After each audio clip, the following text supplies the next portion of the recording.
الحمد لله رب العالمين والعاقبة للمتقين ولا عدوان إلا على الظالمين والصلاة والسلام على رسول الله وعلى آله وصحبه أجمعين وبعد dhammaan walaalahna daawanaya waxaan leenahay assalaamu calaykum waraxmatullaahi wabarakaatuhu. Waxaan rabaa inaan ka iraahdo kelmo kooban gabadhii yarayd gaalkacyo laga afduubtay la farxumeeyey haddana la dilay la googooyey sida xun loo galay ayaan kalmaad ka dhahayaa ilaahay idankiisa. Arrintaasoo shalay gabadha meydkeeda la helay oo bisha Jamaadu Thaani ay ahayd 20,444 bisha kalena ay ahayd 25 bishii labaad 2019. marka koowaad waxaan tacsiyeynaynaa qoyskii gabadhaas Caaisha Aadam Ilyaas inantaa yartaa oo bariga aan dambiga lahayn ee la dulmiyey ee la xumeeyey qoyskii ka dhalataan ugu tacsiyeynaynaa inna lillahi wa inna ilayhi raajicuun. sabar iyo khayr ajar Allah siiyo, badal khayr qabana Allah siiyo, iyadu waa ahlu janno, waa ilmo yar. ummadda Soomaaliyeed baan uga tacsiyeynaynaa, qaraabadii iyo ummadda Soomaaliyeed ayaan ugu tacsiyeynaa inantaa yartaa dulmiga lagu dilay. midda labaadna waxa weeyaan dambiga noocaasa oo ah in haddii gabdhaha yaryarka ama inamaha la qafaasho, la faraxumeeyo, masawir laga qaado, mararka qaar la dilo sida dhacday hadda oo kale way soo laalaabatay gobollada Soomaaliya. degmooyinka qaar bay ka dhacday. falkaas wuxuu u baahan yahay in la baaro oo dib loo raaco oo dadka waxa sameynaya la ogaado maxaa ka dambeeya, yaa abaabulay, yaa maalgeliyey, sidee wax u dhaceen. arrintaa in la baaray u baahan tahay. anigu waxaan isleeyahay arrintaas iskama dhicine waa fal abaabulan oo laga shaqeeyey oo kharash ku baxay oo laga yaabo dad bannaanka Soomaaliya inay ku lug leeyihiin laga yaabo. waa falka ka dhaca Yurub iyo Ameerika ka dhaca oo anaga noo soo talaabay. arrinta in la baaray u baahan tahay. midda kale wadanka waa ogtihiin darooga dhooban, qaad baa yimaada, khamra timaado la cabaa. markii la isku daro qaadkii iyo khamradii iyo nin qori haysta haddana maartay waxyaalaha dareen kicinaya ay badan yihiin, wixii raba ayaa la sameeyaa. arrinta marka waxaan leenahay dadka culummada iyo cuqalada iyo waxgaradka iyo madaxda arrinta in la baaro oo guntada la ogaado waa laga maarmaan. qodobka saddexaad wuxuu yahay falkan dhacay sida looga jawaabayo. falka foosha xun oo ah gabar yar oo Soomaaliyeed oo la qafaashay oo la kufsaday oo la dilay waliba la googooyey waxa uga aadan dadka Soomaaliyeed si gaar ah reer gaalkacyo. arrinta waa xiraabo, waa la dagaalamay Allah subhanahu wa ta'ala iyo rasuulkiisa. waa fal aad iyo aad u xun intaasoo kiiso isku jirta waaye. hal adilka oo dambiyada ugu waaweyn zina ku jirta, waxa ku jira dadkii oo la naxdin geliyo,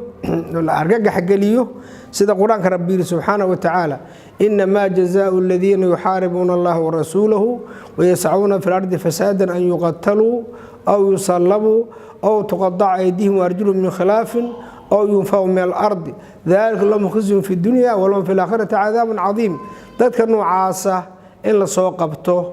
oo maxkamad la saaro oo la dilo oo inta la dilin luuya gacan laga gooyo oo la dilo oo markii la dilo aan la aasine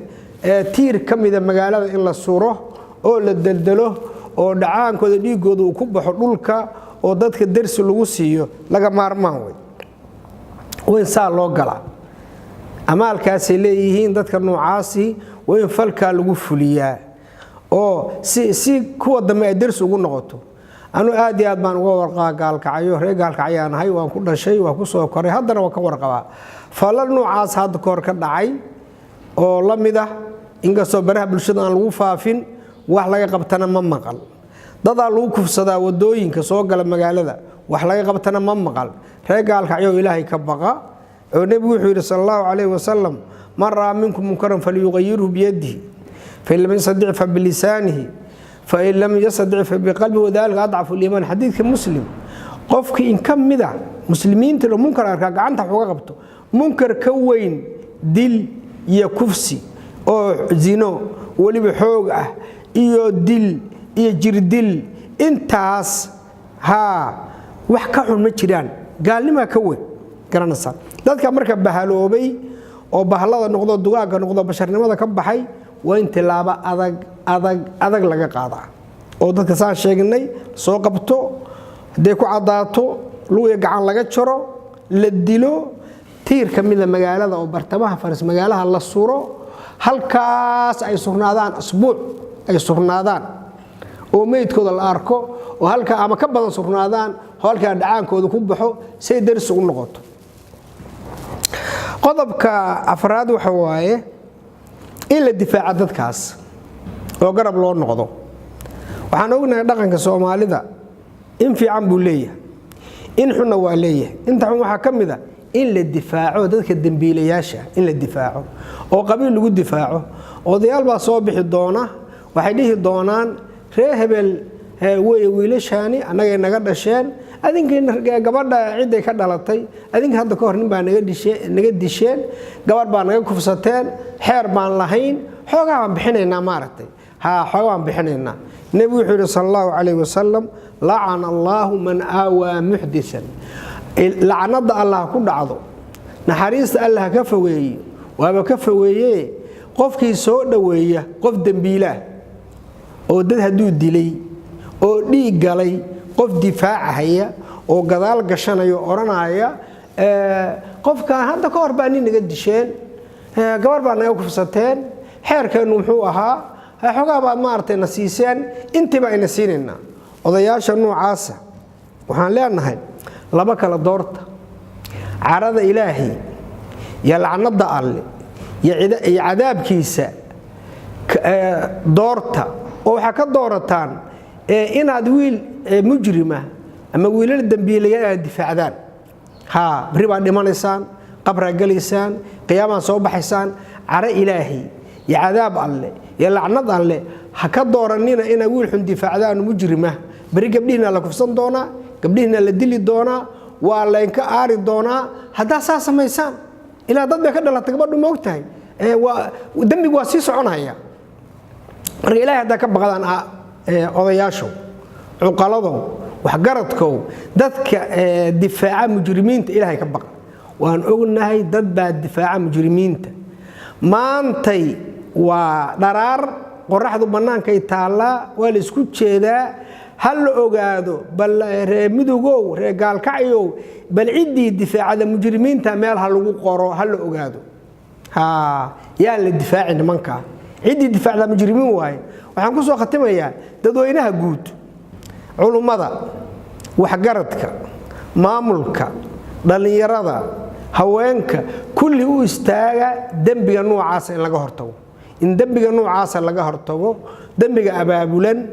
oo nimanka hubaysan ee qaadka cunhaya ee khamrada cabahaya mar aan fogeyn oo laga joogo maxaan ku iraahdaa asbuuc miya masalba asbuuc inaan kala hadlay degmooyinka mudug kuwa kamid aan kala hadlay wuxuu ii sheegay niman askar oo magaalo waardiinaya inay gabar kufsadeen habeenkii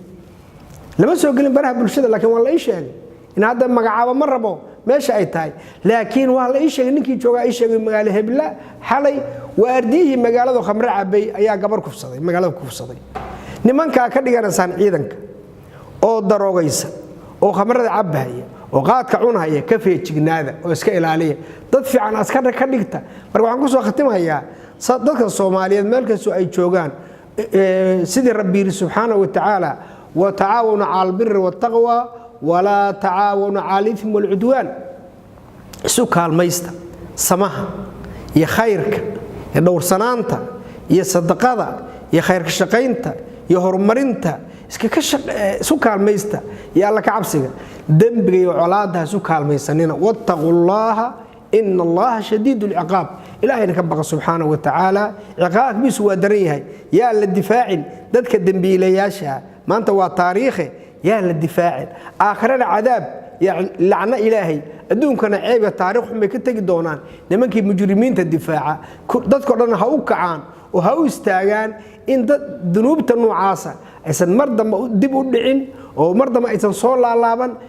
سيد اللوجو هرتجي لها وإن مارت لقى شقية أبدا أمها سنتين ربي وحن كبر سبحانه وتعالى إنه أسرة إن أنتم كدالتي وصبر يا خير إلهي كأرزقه وبدل خير قبصيه أنا قلنا نقصبر سيه إلهي وحن كبر سبحانه وتعالى كوي فلك سمينا إلهي إنه ما سوق عن قليه هدي الله هينا وخير وكفقنا ودن كورو ما هينه هدي الله هينا وخير oo yaa la sii deynina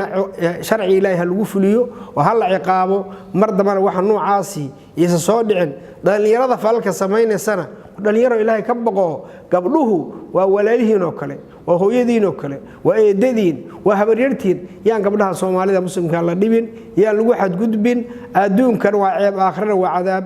أبدأ ما سنتين جزاكم الله خيرا وصلى الله على نبينا محمد وآله والسلام عليكم ورحمة الله